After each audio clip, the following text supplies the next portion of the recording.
আজকের ভিডিওতে আমরা আলোচনা করব ক্লাস 6 এর ইংলিশ বিষয়ের lesson 9 I will go with my father A ploughing. এখান থেকে যে অ্যাক্টিভিটিগুলো রয়েছে অর্থাৎ অ্যাক্টিভিটি 1 থেকে এই অ্যাক্টিভিটি 8 এর বি অর্থাৎ একদম শেষ অ্যাক্টিভিটি পর্যন্ত আমরা সলভ করব। ওকে, তো আজকে চ্যানেলে যারা প্রথম এসেছো প্লিজ চ্যানেলটিকে সাবস্ক্রাইব করে নিয়ে সঙ্গে থেকো, আর আগে থেকে যারা সাবস্ক্রাইব করে নিয়ে সঙ্গে রয়েছে তাদেরকে অসংখ্য ধন্যবাদ। তো দেখো শুরু করছি।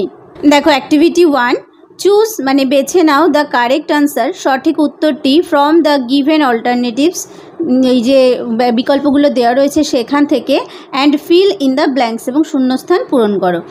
এ আছে দ্য চাইল্ড, শিশুটি উইল গো যাবে উইথ হিজ ফাদার তার বাবার সঙ্গে, টু দ্য কোথায় যাবে এখানে সেটা লিখতে হবে, ফর প্লাউইং মানে লাঙল দিতে।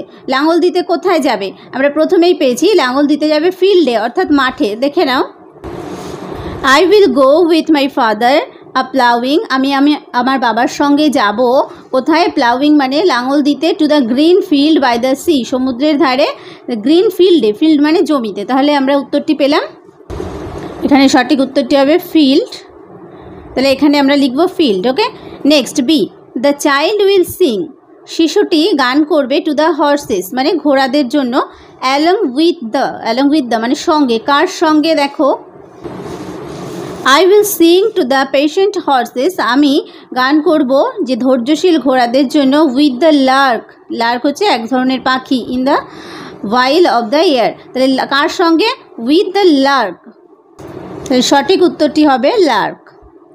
নেক্সট, দ্য ফাদার সিংস, বাবা গায়, দ্য সিড সং বীজের গান, হোয়াইল যখন, রিপিং মানে কাটা, সোয়িং মানে বপন করা, হারভেস্টিং মানে হচ্ছে ফসল আর কি সংগ্রহ করা। তাহলে কোন সময় সিড সং গায়, তো দেখে নাও টেক্সটে দেখো, and my father will sing the seed song, তাহলে সিড সং কখন গাইছে, এই যে সোয়িং অর্থাৎ বীজ বপন করার সময়, তাহলে সঠিক উত্তরটি হবে sewing. Next, reaping will be done, reaping মানে হচ্ছে ফসল কাটা, উইল বি ডান শেষ হবে, বাই দ্য ফাদার বাবার দ্বারা, ওয়েন দ্য ফিল্ড ইজ যখন মাঠ হয় কি, রেড ব্রাউন গ্রিন, লাল ব্রাউন বা বাদামি বা সবুজ গ্রিন। তাহলে এখানে দেখো, I will go with my father আর রিপিং মানে ফসল কাটতে, টু দ্য ব্রাউন ফিল্ড, তাহলে কোন সময়, ব্রাউন অর্থাৎ বাদামি রঙের মাঠ, অর্থাৎ ফসল পেকে যাওয়ার পরে সেটা বাদামি রঙের হয়ে যায়, তাই বলা হয়েছে ব্রাউন ফিল্ড। তাহলে এখানে সঠিক উত্তরটি কি হবে, brown. Okay, the field is brown. Next দেখো activity 2, complete the following sentences, সম্পূর্ণ করো নিচের বাক্যগুলি উইথ ইনফরমেশন তথ্য দিয়ে, ফ্রম দ্য টেক্সট থেকে। প্রথমটা আছে যে dash will come flocking after the child, কি আসবে ফ্লকিং মানে হচ্ছে ঝাঁক বেঁধে, আফটার দ্য চাইল্ড মানে শিশুটির পেছনে পেছনে ঝাঁক বেঁধে আসবে। তাহলে এখানে দেখো টেক্সটায়, the rooks and the crows and the seagull will come flocking after me, তাহলে রুকস মানে দাঁড়কাক, ক্রোজ মানে কাক, সিগাল হচ্ছে গাংচিল, তাহলে এই পাখিগুলোর কথা বলা হয়েছে। তাহলে উত্তরটি হবে এভাবে লিখতে হবে, the rooks and the crows and the seagull will come flocking after the child.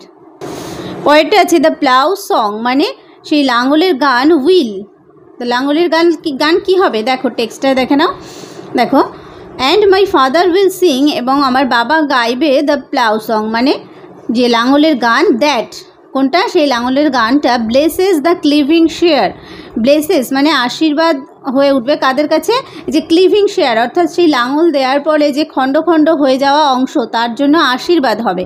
ওকে, তাহলে আমরা কীভাবে লিখব, the plough song will bless the cleaving share.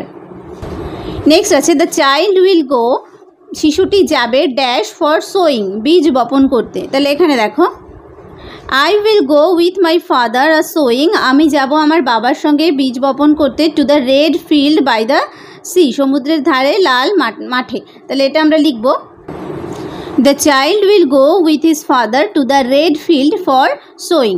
Next আছে কি, the reapers are tan faced because, reapers মানে যারা শস্য কাটে, শস্য কর্তনকারী, তাদের কি ট্যান ফেসড মানে তাদের মুখগুলো ট্যান পড়ে গেছে, কালো রঙের আস্তরণ পড়ে গেছে, বিকজ মানে একটা তামাটে বর্ণ হয়ে গেছে, তার কারণ কি, কারণ দেখো because of the heat of the sun. Okay, এখানে দেখো, I will sing to the tan faced reapers with the rain in the heat of the sun. এই হিটের কারণেই তাদের কিন্তু এই যে ট্যান পড়ে গেছে মুখে। ওকে, পরের প্রশ্নটি দেখো, activity 3, answer the following question. নিচের প্রশ্নটির উত্তর দাও। Why will the father and the child Singh? কেন শিশুটি এবং বাবা গান করবে? ওয়াইল প্লাউইং, সোয়িং অ্যান্ড রিপিং, যখন লাঙল দেবে, বীজ বপন করবে এবং ফসল কাটবে, কেন গান করবে? উত্তরটা দেখো। The father and the child, বাবা এবং শিশুটি, উইল সিং, গান করবে, while ploughing, sewing and reaping, যখন যে লাঙল দেবে, বীজ বপন করবে এবং ফসল কাটবে। বিকজ, কারণ, দে ওয়ান্ট টু এনজয়, তারা, এনজয় মানে উপভোগ করা, দে ওয়ান্ট, তারা চায়, টু এনজয়, উপভোগ করতে, দিস টায়ারসাম ওয়ার্কস, এই যে ক্লান্তিকর যে কাজ সেটা তারা উপভোগ করতে চায়। In the scorching hit of the sun, এই যে সূর্যের যে প্রচণ্ড তাপের মধ্যে যে কষ্টকর কাজ, সেই বিষয়টাকে এনজয় করতে চায়। বিসাইডস মানে পাশাপাশি বা এছাড়াও, থ্রু সিঙ্গিং, গানের মধ্য দিয়ে, they want to have blessings of the god, তারা পেতে চায় কি? ঈশ্বরের আশীর্বাদ। ওকে, নেক্সট দেখো, অ্যাক্টিভিটি 4 কি দেওয়া আছে? ফিল ইন দ্য চার্ট, ছকটা পূরণ করো উইথ ইনফরমেশন, তথ্য দিয়ে, ফ্রম দ্য টেক্সট থেকে। কি আছে? নেমস অফ বার্ডস মানে পাখিদের নাম। এখানে অ্যাকশনস মানে কাজ। অ্যাকশনসে দেওয়া রয়েছে ফ্লকিং, ব্লকিং, সিঙ্গিং। ফ্লকিং মানে হচ্ছে ঝাঁক বেঁধে পিছনে আসা, পিছনে ঝাঁক বেঁধে চলে আসা। আর ব্লকিং মানে একত্রিত হওয়া, সিঙ্গিং মানে গান করা। তাহলে আমরা প্রত্যেকটা আলাদা করে দেখি। প্রথমে আমরা ফ্লকিংটা দেখি। দেখো এখানে কি কি আছে? The rooks, the crows and the seagull will come flocking after me. তাহলে কারা ঝাঁক বেঁধে পেছনে আসবে? রুকস, ক্রোজ এবং সিগাল। তাহলে এখানে আমরা লিখব the rooks, the crows and the seagull, এখানে লিখব। নেক্সট আছে কি? ব্লকিং। ব্লকিংটা কি? দেখো এখানে রয়েছে, দেখো, the rooks and the crows and the starling will come blocking after me. Okay, এখানে রয়েছে ব্লকিং আফটার মিতে কী কী রয়েছে তাহলে? যে একত্রিত হওয়া, রুকস, ক্রোজ আর স্টার্লিংস। আবার এখানে আছে দেখো গিজ অ্যান্ড দ্য ক্রোজ। তাহলে কী কী হলো? ক্রোজ তো এখানেও রয়েছে, তাহলে রুকস হবে, ক্রোজ হবে, স্টার্লিংস হবে, গিজ হবে। ওকে, নেক্সট রয়েছে সিঙ্গিং অর্থাৎ গান করা। তাহলে কোন কোন পাখি আমরা পেয়েছি যে টেক্সটটা পড়ার সময় গান করার জন্য? প্রথমেই দেখো এখানে I will sing to the patient horse's with the Lark. তাহলে লার্ক এক ধরনের একটা সিং মানে বার্ড যে কি গান করে। তারপরে আছে দেখো এখানে I will sing to the striding showers with the finch. তাহলে ফিঞ্চ এক ধরনের পাখি যে সিঙ্গিং বার্ড। নেক্সট রয়েছে কি? দেখো I will sing to the tan fest reapers with the rain. তাহলে রেনও এক ধরনের সিঙ্গিং বার্ড। তাহলে এখানে আমরা লিখব ফ্লকিংয়ের জায়গায় names of birds, the rooks, the crows and the seagull. ব্লকিংয়ের জায়গায় লিখব the rooks and the crows and the starlings and the geese. Next singing the lark, the finch and the wren. Okay, next দেখো activity 5, answer the following questions. উত্তর দাও নিচের প্রশ্নগুলির in complete sentences, সম্পূর্ণ বাক্যে। এখানে দেখো 1, 2, 3, 4 অর্থাৎ 4টি প্রশ্ন দেওয়া রয়েছে। তো প্রত্যেকটা প্রশ্নের উত্তরগুলো দেখে নেব। What are the 3 stages? What are মানে কোনগুলো? দ্য 3 স্টেজেস 3টে পর্যায় অফ ফার্মিং মানে যে চাষের 3টে পর্যায় কি কি? উত্তর দেখো দ্য 3 স্টেজেস অফ ফার্মিং, যে চাষের যে 3টি পর্যায় আর সেগুলো হলো কি কি? প্লাউইং মানে লাঙল দেওয়া, সোয়িং মানে বীজ বপন করা, অ্যান্ড রিপিং এবং ফসল কাটা। Okay, next what are the different colours? বিভিন্ন রঙগুলো কি কি? অফ দ্য ফিল্ড মাঠের, অর্থাৎ মাঠের বিভিন্ন রঙগুলো কি কি? At different stages of farming, যে চাষের বিভিন্ন পর্যায়ে মাঠের কি কি রং বর্ণনা করা হয়েছে। দেখো the different colours of the field, যে মাঠের বিভিন্ন রং, at different stages of farming চাষের বিভিন্ন পর্যায়ে আর সেগুলো কি কি? গ্রিন সবুজ, কোন সময়? At the time of ploughing, যখন লাঙল দেওয়া হয় সেই সময় সবুজ।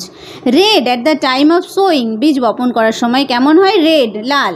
অ্যান্ড ব্রাউন এবং কি? বাদামি, at the time of reaping, ফসল কাটার সময়। Okay, next what song do the wise men know? কোন গান ওয়াইজ মেন মানে হচ্ছে জ্ঞানী মানুষেরা জানে। দ্য ওয়াইজ মেন নো, জ্ঞানী মানুষেরা জানে দ্য সিড সং মানে বীজের গান। At what stage of farming, চাষের কোন পর্যায়ে ইজ দ্য স্কাইথ রিকোয়ার্ড, মানে কাস্তের প্রয়োজন হয়। কোন সময় প্রয়োজন হয় তোমরা প্রত্যেকেই জানো যে ফসল কাটার সময়, তাই না? তাহলে দ্য স্কাইথ ইজ রিকোয়ার্ড, কাস্তের প্রয়োজন হয় at the time of reaping, মানে শস্য কাটার সময়। নেক্সট দেখো অ্যাক্টিভিটি 6 এ কি বলেছে, ফিল ইন দ্য ব্ল্যাঙ্কস, শূন্যস্থান পূরণ করো উইথ সুটেবল আর্টিকেলস, উপযুক্ত আর্টিকেলস এবং প্রিপোজিশনস দিয়ে। তো দেখো উই ওয়েন্ট, আমরা গিয়েছিলাম, ড্যাশ দ্য পার্ক, পার্কে, তাহলে এখানে কি হবে, টু দ্য পার্ক, অ্যান্ড এবং হ্যাড ড্যাশ পিকনিক, এবং একটা পিকনিক করেছিলাম, had a picnic. I played dash a slide, আমি স্লাইডের উপরে খেলেছিলাম, I played on a slide and had dash chocolate, এবং একটা চকোলেট খেয়েছিলাম, had a chocolate. Then তারপরে we took dash walk, তারপরে আমরা হেঁটেছিলাম, we took a walk. Next দেখো অ্যাক্টিভিটি 6 বি, আইডেন্টিফাই মানে শনাক্ত করো দ্য টাইপস অফ সেন্টেন্সেস, বাক্যের ধরন গিভেন বিলো, যেগুলো নিচে দেওয়া রয়েছে সেই বাক্যগুলো কী ধরনের বাক্য সেটা আইডেন্টিফাই করতে হবে। দেখো ক্যান উই গো দেয়ার, আমরা কি সেখানে যেতে পারি, এখানে একটা প্রশ্নবোধক চিহ্ন অর্থাৎ কোয়েশ্চেন মার্ক রয়েছে, তাহলে এটা কি ধরনের সেন্টেন্স, এটা হচ্ছে ইন্টারোগেটিভ সেন্টেন্স, ইন্টারোগেটিভ, এটা ইন্টারোগেটিভ সেন্টেন্স, প্রশ্নবোধক বাক্য। Next what fun they had, তারা কি না মজা করেছিল, এটা একটা উচ্ছ্বাস বোঝাচ্ছে, তাহলে এটা হচ্ছে exclamatory sentence, exclamatory sentence. She was not well, সে ভালো ছিল না, তাহলে এটা নর্মাল একটা বিবৃতি বোঝাচ্ছে, তাহলে এটা assertive sentence, assertive sentence. Sit down, বসো, এটা আদেশ বোঝাচ্ছে, অর্ডার, তাহলে সিট ডাউন, তাহলে এটা কি হবে, imperative sentence, imperative sentence. Okay, next activity 7 A, find the synonyms of the following words or expressions from the poem. Synonyms মানে হচ্ছে সমার্থক শব্দ, অর্থাৎ একই অর্থ হবে কোনগুলোর, এই যে নিচে যে এক্সপ্রেশন বা যে ওয়ার্ডসগুলো দেওয়া রয়েছে পোয়েম থেকে নিয়ে তার সিনোনিমস আমাদেরকে লিখতে হবে। দেখো গ্যাদারিং ইন আ গ্রুপ মানে একসঙ্গে ঝাঁক বাঁধা, সেটাকে কি বলে, আমরা কবিতায় পেয়েছি ফ্লকিং, ফ্লকিং। নট ফুলিশ, বোকা নয়, তাহলে জ্ঞানী, আমরা পেয়েছি wise. Persons who plant seeds, ব্যক্তি যে কিনা বীজ বপন করে, তাহলে আমরা পেয়েছি বীজ বপন করে sowers, sower, sowers. Thing use to reap corn, যে জিনিসটা রিপ মানে কাটা, কর্ন মানে শস্য, শস্য কাটতে ব্যবহার হয়, আমরা পেয়েছি scythe. Okay, next activity 7 B, match the following words in column A with their opposites in column B. Match করো ফলোয়িং ওয়ার্ডস, নিচের শব্দগুলিকে কোথায় কলাম এর সঙ্গে কলাম বিতে অপোজিট অর্থাৎ বিপরীত শব্দ দেওয়া রয়েছে সেগুলোর সঙ্গে। দেখো প্রথমে আছে পেশেন্ট মানে ধৈর্যশীল, ওয়াইজ জ্ঞানী, স্লো মানে ধীর গতিসম্পন্ন, জয়েস মানে আনন্দ। তারপরে এখানে আছে বিতে সরোজ মানে দুঃখ, ফাস্ট মানে দ্রুত, ইমপেশেন্ট মানে হচ্ছে অধৈর্য, আর আনওয়াইজ মানে হচ্ছে মূর্খ মানে জ্ঞানী নয়। তাহলে পেশেন্ট মানে হচ্ছে ধৈর্য, তাহলে ইমপেশেন্ট এটার সঙ্গে ম্যাচ হবে ইমপেশেন্ট। ওয়াইজ মানে হচ্ছে জ্ঞানী, তাহলে আনওয়াইজ। স্লো মানে হচ্ছে ধীর গতিসম্পন্ন, তাহলে স্লোর সঙ্গে হবে ফাস্ট। জয়েস মানে আনন্দ, তাহলে হবে সরোজ মানে দুঃখ। ক্লিয়ার? এবার দেখো অ্যাক্টিভিটি 8 কি বলেছে, write a story in about 60 ওয়ার্ডস। ওই 60টি শব্দের মধ্যে একটা গল্প লেখো based on the following hints, নিচের হিন্টসগুলোর উপর বেস করে। অ্যান ওল্ড ফার্মার কলস হিজ লেজি সন্স, একজন বৃদ্ধ কৃষক ডাকলেন তার অলস ছেলেদেরকে, asks them to ডিগ up treasure stored in the field, তাদেরকে বললেন যে মাঠের মধ্যে সম্পদ লোকানো আছে সেগুলোকে খুঁড়ে বার করতে। সন্স ডিগ আপ ফিল্ড, ছেলেরা সেই মাঠ খুঁড়লো, বাট ফাইন্ড নো ট্রেজার, কিন্তু কোনো সম্পদ সেখানে পেল না। Farmer asks them to so seeds, তখন কৃষক তাদেরকে বললেন কি বীজ বপন করতে। এ রিচ হারভেস্ট, ভীষণ ফসল ফলল। Sons understand the value of hard work, তখন সন্স মানে ছেলেরা আন্ডারস্ট্যান্ড মানে বুঝতে পারলো, দ্য ভ্যালু মানে মূল্য অফ হার্ডওয়ার্ক কঠোর পরিশ্রমের কি মূল্য হয় তখন সেটা তারা বুঝতে পারলো। আমরা অনেকেই এই গল্পটা জানি, একজন কৃষকের 3টে ছেলে ছিল, তারা খুব অলস ছিল, তো সেই গল্পটাই এখানে আমাদেরকে লিখতে হবে। দেখো টাইটেল দেবে an old farmer and his lazy sons. There lived an old farmer, there lived মানে সেখানে থাকতো, অ্যান ওল্ড ফার্মার একজন বৃদ্ধ কৃষক, ইন আ ভিলেজ একটা গ্রামে। His sons were very lazy, তার ছেলেরা ছিল খুব অলস।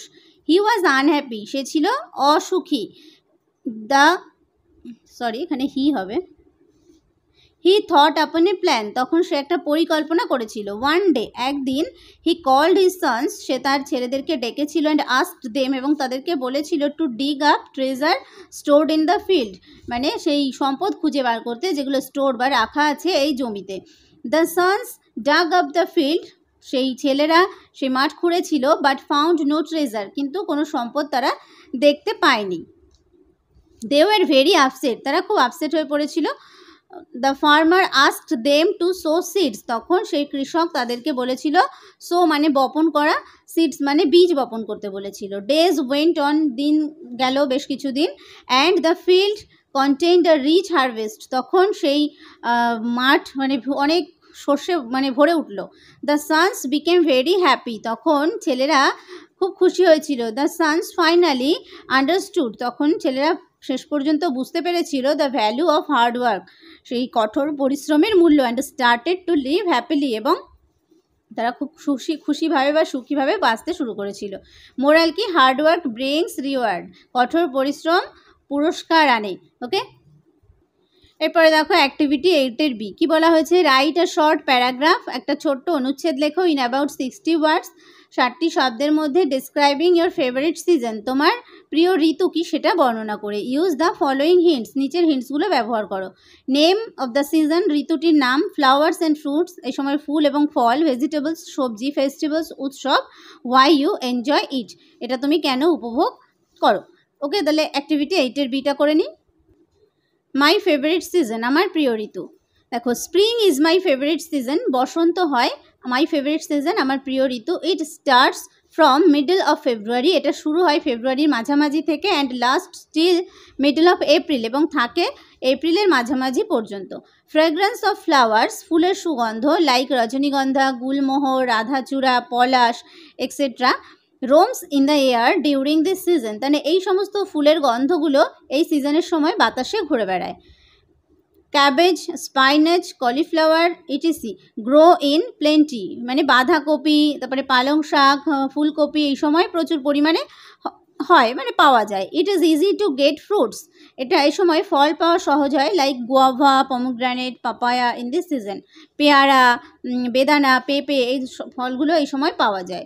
উই সেলিব্রেট, আমরা উদযাপন করি, দোল উৎসব, মানে দোল উৎসব আমরা পালন করে থাকি ডিউরিং দিস সিজন, এই ঋতুতে। দ্য ডেজ অফ স্প্রিং, বসন্তের দিনগুলি, আর ভেরি প্লেজেন্ট, খুব আনন্দদায়ক। দে আর নাইদার হট নর কোল্ড, তারা সেই দিনগুলো কি গরমও নয় আবার ঠান্ডাও নয়। I like this season very much, আমি এই ঋতুটি খুব বেশি পছন্দ করি। তার কারণ কি পছন্দ করার কারণ, যে এই সময় বেশি গরমও থাকে না, বেশি ঠান্ডাও থাকে না। তো আশা করছি আমাদের সবারই স্প্রিংটা খুব ভালো লাগে, অর্থাৎ বসন্তকাল। ওকে, তো আজকের ভিডিওতে আমরা কমপ্লিট করে ফেললাম I will go with my father a ploughing, এই যে পোয়েমটির সম্পূর্ণ অ্যাক্টিভিটিগুলো। ভিডিওটি ভালো লাগলে অবশ্যই লাইক করো, বন্ধুদের মধ্যে শেয়ার করো, চ্যানেলে নতুন হয়ে থাকলে সাবস্ক্রাইব করে নিয়ে সঙ্গে থাকো। ভিডিওটি শেষ পর্যন্ত দেখার জন্য প্রত্যেককে থ্যাংক ইউ।